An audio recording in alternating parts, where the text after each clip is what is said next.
आइल बाड़ पापा के अंगनवा, लगबा तू दीदी के भसुरा।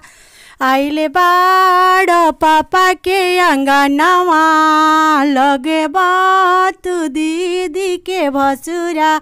सजल बाटे देख अंगनवा, किनी बाल दीदी के भसुरा। देखे खाती मंडपवा में जुटल बाटे सभे लोगवा।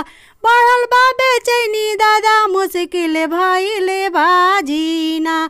आजा अंगनवा भसुरा, जा मंडपवा। चढ़ा जा बरनेतवा भसुर को, जा बरनेतवा। चढ़ा जा गहनवा भसुर को, जा बरनेतवा। आव अंगनवा भसुरा, वो अंगनवा। आव ना अंगनवा भसुर, जल्दी चढ़ा जा तू हरवा। आव ना अंगनवा भसुर, जल्दी चढ़ा जा तू हरवा। देखे खातिर जुटल बा सभे गाँव के लोगवा। सचतनी भसुर जी, झट से चढ़ा जा हमरा दीदी के गहनवा।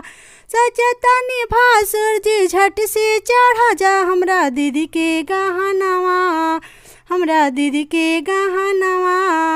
आइले बाड़ पापा के अंगना, आइले बाड़ पापा के अंगनवा। लगबा तू दीदी के भसुरा। सजल बाटे देख अंगनवा, केने बाड़ दीदी के भसुरा।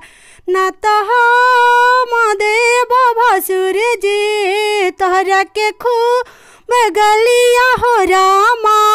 नाते हम देव भसुर जी, तोहरा के खूब गलिया हो रामा। हरवा चढ़ा जा भसुर जी, सोनावा के अंगना हो रामा। सिकड़ी चढ़ा जा भसुर जी, सोनावा के मंडपवा हो रामा। पीतल हई भसुर जी, मंडप में मरई बहो। यारे तू धरई बहो भसुर जी, तू पकड़ई बहो। अरे दुखित होई मोरे मनवा, दुखित होई मोरे मनवा। जायनी हृदया भसुरु, मारे लगे मोरे भैया हो। यारे जारनी हृदया भसुरु, मारे लगी मोरे भैया हो। आइल बाड़ पापा के अंगनवा, लगे बा तू दीदी के भसुरा। सजल बाटे देखया अंगनवा, केने बाल दीदी के भसुरा। देखे खातिर जुटल गाँव के लोगवा, भरल बा